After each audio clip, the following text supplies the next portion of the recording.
today we're going to talk about traditional weddings. Now, a lot of people go through this when they grow up, but the first step is maybe finding a boyfriend or a girlfriend, and then maybe in the future becomes the proposal, the engagement. And after the engagement, you guys plan a wedding. Maybe the bride is going to wear a big white dress, and the husband is going to wear maybe a tuxedo or a suit. And then the day of the wedding happens, and then everyone's there, your family, your friends, and you just, you're walking down the aisle, gonna get married. And after people get married, people are like, oh my God, yay, just clap so hard because they're so happy. And then next is party time. So the bride and the groom come together with their family and friends to celebrate their wedding. So they're out in a party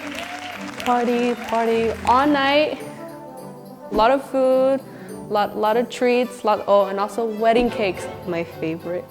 And then later on, maybe the husband and the wife can go together on a honeymoon and spend the rest of their lives together. Now that's it on traditional weddings. So thank you.